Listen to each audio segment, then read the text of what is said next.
नमस्कार दोस्तों, इस वीडियो में आपका स्वागत है। आज की इस कहानी का नाम है शैतान बाबा।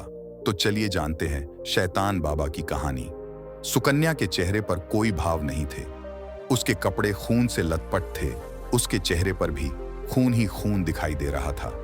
उसके खुले हुए बाल तेज हवा में लहरा रहे थे और उसके हाथ में एक प्लास्टिक की थैली थी। उस थैली को लिए वह सड़क पर चली जा रही थी। उस प्लास्टिक की थैली से भी खून की बूंदें टपक रही थी।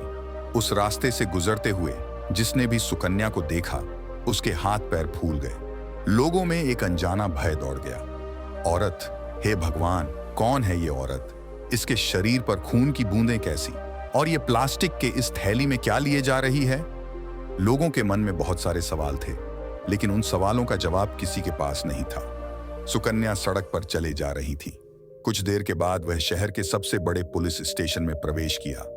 उस पुलिस स्टेशन का नाम मायागंज पुलिस स्टेशन था। पुलिस स्टेशन में उसके प्रवेश करते ही वहां भी हड़कंप मच गया। हवलदार, अरे कौन है ये औरत? इसका कहीं एक्सीडेंट हो गया क्या, या इसकी कहानी कुछ और है? वे दोनों हवलदार बातें कर ही रहे थे कि सुकन्या उनके पास आई और उनसे बोली, सुकन्या, इंस्पेक्टर साहब कहाँ हैं? हवलदार, इंस्पेक्टर साहब से क्या काम है आपको? सुकन्या को लेकर दोनों हवलदार इंस्पेक्टर गणेश के पास गए। इंस्पेक्टर गणेश ने भी जब अपने सामने खून से लथपथ एक महिला को देखा तो वो भी सदमे में आ गए। इंस्पेक्टर, कौन हो तुम?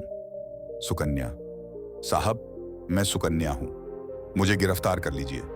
इंस्पेक्टर, गिरफ्तार कर लूं, पर किस जुर्म में? सुकन्या, साहब मैंने एक राक्षस का वध कर दिया है। इंस्पेक्टर, राक्षस? कैसा राक्षस? सुकन्या, बहुत खूंखार राक्षस का मैंने वध कर दिया है। इंस्पेक्टर, तुमने किसी को जान से मार दिया? सुकन्या, मारा नहीं साहब, वध कर दिया। अगर नहीं करती तो मैं मर जाती। उसके बाद सुकन्या ने अपने हाथों में लिए प्लास्टिक की थैली को इंस्पेक्टर गणेश की तरफ बढ़ाया। सुकन्या, लो, उसका वध करके मैंने इसका सिर काट कर इसमें डाल दिया है। मैंने जुर्म किया है, मुझे गिरफ्तार कर लीजिए, लेकिन मुझे इस बात का कोई अफसोस नहीं है। मैं बहुत खुश हूं। इंस्पेक्टर, सुकन्या, क्या हुआ तुम्हारे साथ? तुम मुझे खुलकर बताओ। चलिए पूरी कहानी जानते हैं। सुकन्या के पति का नाम था रमेश, उसकी सास का नाम था सुमित्रा। रमेश और सुमित्रा दोनों की आस्था एक साधु में बहुत ही ज्यादा थी। वे दोनों साधु से बिना पूछे कोई काम नहीं करते थे। यूं कहें कि उस साधु का ही राज चलता था मेरे घर में। सुकन्या को अब भी याद है जब वो पहली बार उस साधु के आश्रम में गई थी तो वह उसे कैसे भूखी नजरों से घूर घूर कर देख रहा था। रमेश, सुकन्या, ये अधीर आनंद जी बहुत ही पहुंची हुई शख्सियत हैं। ये तुम्हारा भूत, भविष्य, वर्तमान सब कुछ एक पल में बता देते हैं। चलो प्रणाम करो इन्हें। सुकन्या, प्रणाम बाबा। बाबा, खुश रहो और सबको खुश रखो, ये जीवन इसीलिए तो मिला है। अधीर आनंद ने जब यह बात सुकन्या को बोल दी तो उसके चेहरे पर एक शैतानी मुस्कान थी। उसी दिन नाश्ते में सुकन्या की सास ने अधीर आनंद को अपने घर पर इनवाइट किया, क्योंकि रमेश एक नई दुकान शुरू करने वाला था और बिना अधीर आनंद जी के आशीर्वाद के वो बिजनेस शुरू नहीं करना चाहता था। बाबा, देखो सुमित्रा, तुम्हें तो पता है ना कि हम कितना व्यस्त रहते हैं। आश्रम में भी लोगों का आना जाना लगा रहता है, लेकिन तुम हमारी पुरानी भक्त हो, इसलिए तुम्हारे लिए मैं समय जरूर निकालूंगा।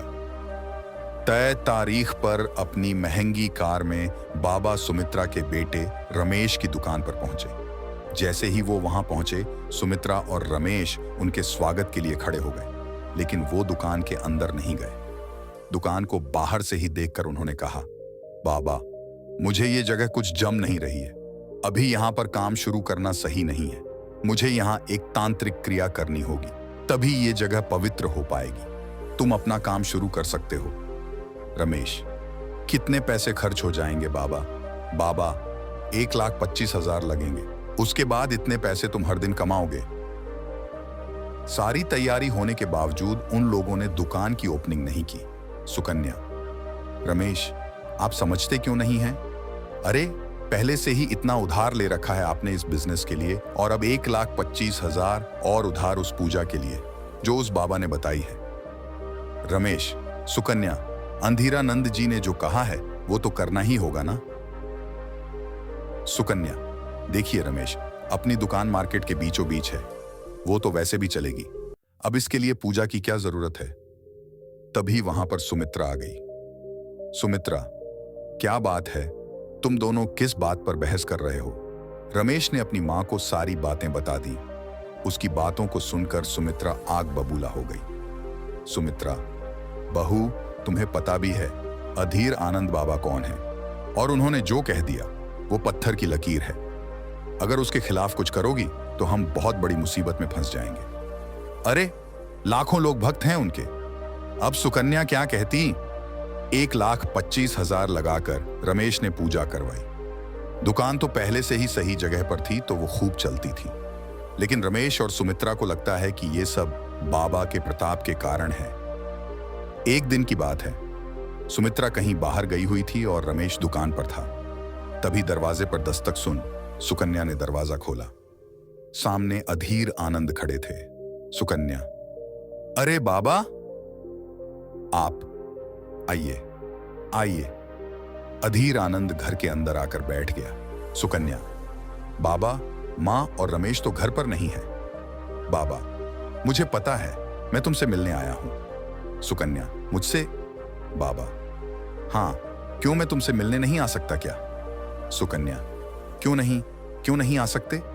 बाबा, सुनो, जरा अपनी नर्म और गोरे गोरे हाथों से शरबत बना दो, मेरा गला सूख रहा है। अधीर आनंद के मुंह से ऐसी बात सुनकर सुकन्या का माथा ठनका। वो किचन में शरबत बनाने चली गई। जब वो शरबत बना रही थी तभी अधीर आनंद पीछे से आ गए और उससे कहा, बाबा, तेरे पति का काम कैसा चल रहा है? सुकन्या, जी, अच्छा चल रहा है बाबा। बाबा, आप यहां रसोई में क्यों आ गए? आप वहीं बैठिए ना। बाबा, अरे, हम थोड़ा तुम्हें और भी नजदीक से देखने और महसूस करने आ गए। ये कहकर अधीर आनंद ने सुकन्या का हाथ पकड़ना चाहा। सुकन्या, ये क्या कर रहे हैं आप? दूर हटिए, हटिए दूर, नहीं तो मैं शोर मचा दूंगी। बाबा, सुकन्या, पागलपन मत कर, देख तेरी किस्मत अच्छी है कि मैं तुझे भाव दे रहा हूं। सुकन्या, आप अभी के अभी यहां से निकल जाइए, नहीं तो बहुत बुरा होगा। यह कहकर उसने किचन में पड़ा चाकू उठा लिया और उसे अधीर आनंद की ओर दिखाते हुए कहा, सुकन्या, हटिए, नहीं तो चाकू पेट में उतार दूंगी। बाबा, तू सही नहीं कर रही है, तुझे मेरी बाहों में आना ही होगा और देखना तेरा पति और तेरी सास ही तुझे मेरे पास भेजेगी। अधीर आनंद की गंदी हरकत के बारे में जब सुकन्या ने उस रात अपने पति रमेश और सास सुमित्रा को बताया तो दोनों उस पर बरस पड़े। रमेश, अरे, क्या दिक्कत है तुम्हें अधीर आनंद जी से? जब देखो उनके पीछे पड़ी रहती हो, उनकी बुराई करती हो, तुम्हारा दिमाग तो ठीक है ना? सुकन्या, ये तुम कैसी बातें कर रहे हो? उसने तुम्हारी पत्नी के साथ बदतमीजी करने की कोशिश की और तुम हो कि तुम उसी का पक्ष ले रहे हो। सुमित्रा, वो इसीलिए बहू क्योंकि तुम्हारा दिमाग खराब हो गया है। पता है अधीर आनंद जी की कितनी महिलाएं भक्त हैं, वो महिलाओं का कितना सम्मान करते हैं, तुम्हें पता है? देखो, आज के बाद इस घर में मैं उनके खिलाफ एक शब्द भी नहीं सुनूंगी। इस बीच फिर से अधीर आनंद कई बार फिर से रमेश और सुमित्रा के अनुपस्थिति में सुकन्या के घर आता और उससे बदतमीजी की कोशिश करता। सुकन्या जब इसकी शिकायत अपने पति और सास से करती तो वह उसका मुंह बंद करा देते थे। सुकन्या, ये लोग तो मेरी बात सुनने के लिए तैयार ही नहीं है। अपनी पत्नी और बहू की बात इन्हें झूठ लगती है और उस ढोंगी की बात सच। समय बीतता गया। सुकन्या की शादी को 2 साल हो गए, लेकिन उसकी गोद नहीं भर रही थी। अधीर आनंद ने रमेश और सुमित्रा के दिमाग में यह बात डाल दी कि सुकन्या कभी मां नहीं बन सकती। तुम्हारी बहू के ऊपर कोई दोष है, इसीलिए वो कभी मां नहीं बन सकती। सुमित्रा, इसका उपाय क्या है बाबा? बाबा, उपाय यह है कि उस दोष के निवारण के लिए एक पूजा करनी होगी, और वो भी अमावस्या की रात को, और उस रात सुकन्या को अकेले ही आश्रम में रहना होगा। मैंने इस पूजा के द्वारा कईयों की गोद भरी है। रमेश और सुमित्रा सुकन्या के लाख मना करने के बावजूद उसे आश्रम में छोड़कर वापस आ गए। अधीर आनंद तो यही चाहता ही था। उस रात उसने सुकन्या से बदतमीजी शुरू कर दी। सुकन्या, दूर रहो मुझसे, नहीं तो आज तुम्हारी वो हालत करूंगी कि तू किसी को मुंह दिखाने लायक नहीं रहेगा। बाबा, अरे, मुझ में कांटे लगे हैं क्या? देख, खुश रहो और सबको खुश रखो। और मैं तो तेरा भला करने वाला हूं। तेरी गोद में कुछ दिनों बाद एक बच्चा खेलने लगेगा। ये कहकर अधीर आनंद ने सुकन्या को अपनी बाहों में भरना चाहा, लेकिन सुकन्या तो आज पूरी तैयारी करके आई थी।